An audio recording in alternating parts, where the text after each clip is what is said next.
Hey y'all, thank you all for tuning in.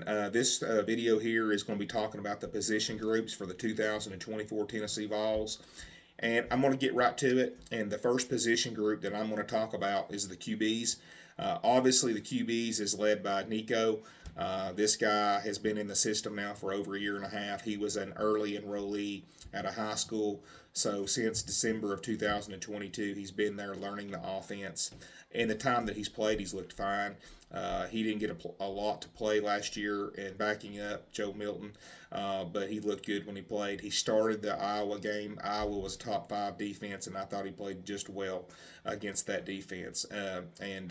But he's going to have a great wide receiver room to throw to. He's going to have a great offensive line to be behind. So I expect big things out of Nico and our QB room. Behind Nico, we've got Gaston Moore. Gaston Moore is one of the better backup QBs in the country. Gaston Moore is like in year four with Heupel as far as learning the offense, knowing the offense. Outside of Josh Heupel, he may know the offense better than anybody. Every time I've seen Gaston Moore play, he looks really good. I have no worries about Gaston Moore, and that's huge. If something happens to Nico and he goes down, Gaston Moore is a great guy to have back there. We went out and got Jake Merklinger. He's a guy out of Nashville, five-star QB. I think he's in the third position there, so he's our third string quarterback. So our quarterbacks are looking really, really good for the foreseeable future, and I feel really good about our QB room. So I'm giving them a B plus. I'm giving the QB room a B plus. Now I'm getting to the running backs. Running backs is headlined by Dylan Sampson. Sampson had about 800 yards of total offense last year. He split carries between Jalen Wright and Jabari Small.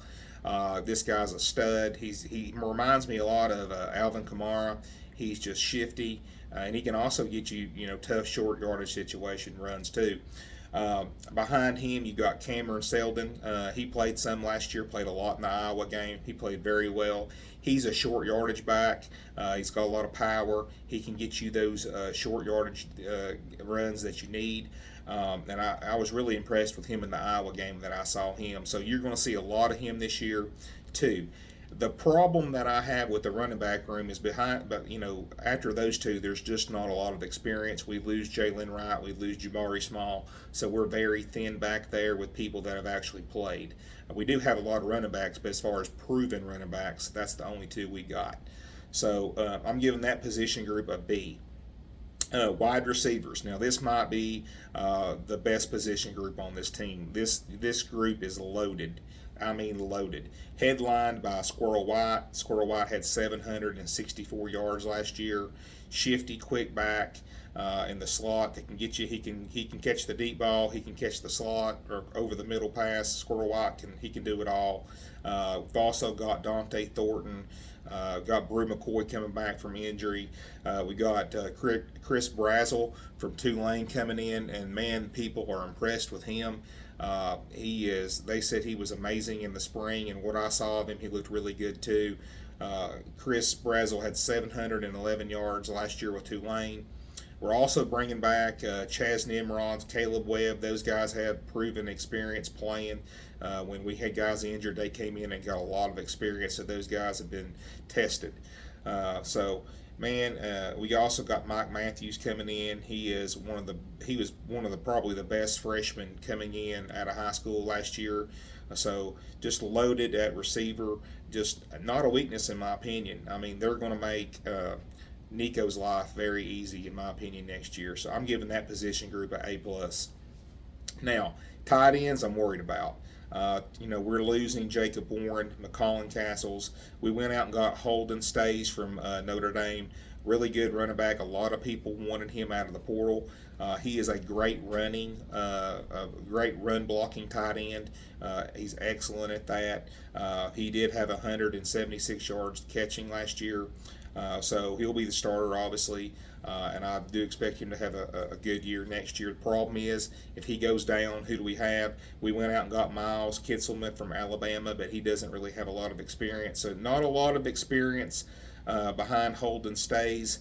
I expect Heupel to use him a lot and have a big year out of him, though.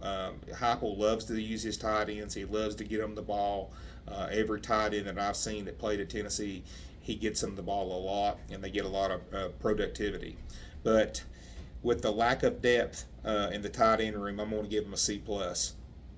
Now, the next group that I'm going to get to is the offensive line.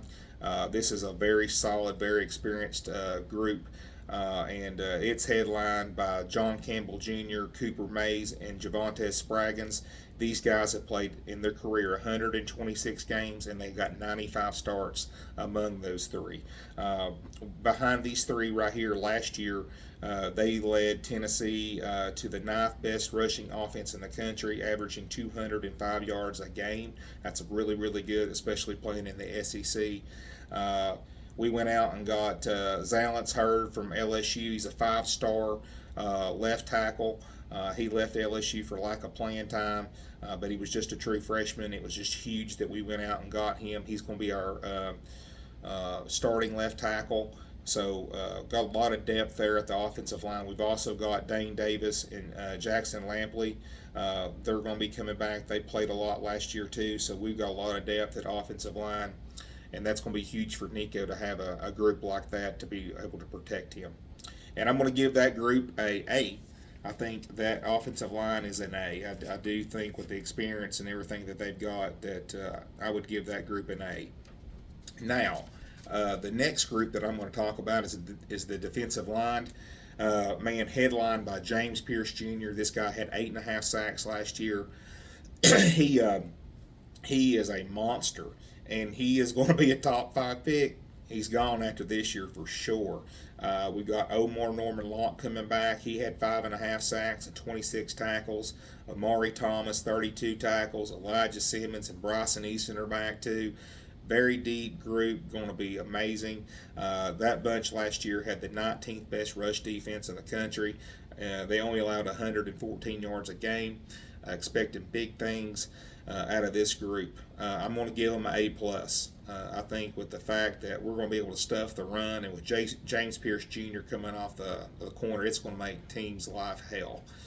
Expecting huge things out of this group here, and I think between them and the wide receivers, that's the strongest two position groups that we've got on this team. So I'm giving, like I said, I'm giving them an A plus.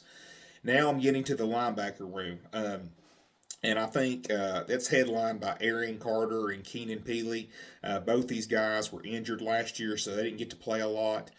We do have Jeremiah Taylor coming back, and Caleb Perry. They played some last year. But, I mean, we're thin there too, in my opinion, again. We're losing Elijah Herring. He transferred out. He was our leading tackler. But Keenan Peely is really, really good if he can stay uninjured, but he seems like he stayed injured a lot in his career. He's an older guy. So if he can stay uninjured at that middle linebacker spot, we'll be pretty good. And Arian Carter, like I said, if he can stay uninjured too, he's going to be like an all SEC type guy. He was one of the top recruits coming out a couple years ago. He's got that kind of talent, and he will be. I think he's going to have a really big year, in my opinion. But just like I said, lack of depth and lack of experience and behind those two, I'm just going to give us a B minus at the linebacker position. Now, this next group that I'm going to talk about, the secondary, this might be the group that I'm the most worried about. and our coaches didn't really care to keep any of those guys because they weren't really impressed with the secondary coming back. So a lot of these guys hit the portal and left. We're losing Judy, and we're losing Hayden, and we're losing McCullough. Those are three guys that left.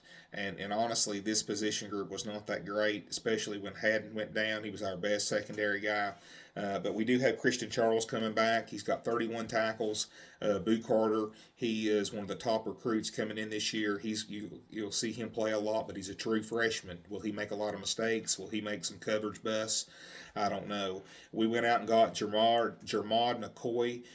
He was one of the biggest pickups in the portal. Everybody wanted him. He was at Oregon State last year. He had 2 interceptions, had 28 tackles. Then we went out and got Jalen McMurray.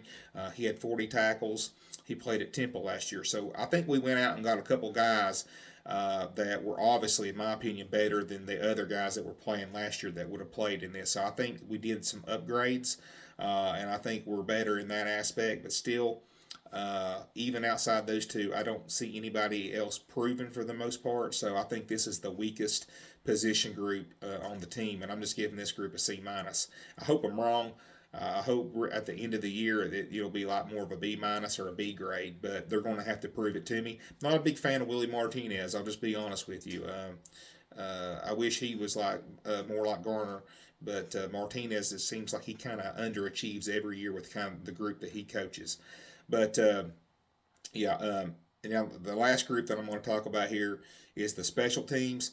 And so we got Charles Campbell coming back. He was 18 for 23 last year. That's a 78 percentage from kicking field goals, which is pretty good. Jackson Ross, he's the Aussie punter. He had a 43-yard average. He's the guy that kind of runs it to the corner and kicks it. Really, really good at getting the ball inside the 10 or the 5-yard line. I thought he did a really good job pinning teams deep last year. So I think that bunch there, those guys coming back, is going to help us a lot. That's a pretty solid group there. So I'm going to give us a B plus on the special teams. We are losing D Williams in returning. That hurts. Or I would give us an A. But anyway, I think we got a really solid team this year. I think and I'll do our predictions later on as far as what our record's going to be. But we have a pretty darn good team. If we can have some of those position groups that I think are not going to be as strong, if they can improve and they can be better, then this could be even a special team. But anyway, thank you guys for tuning in. I appreciate your time, and I'll be back shortly with the next video.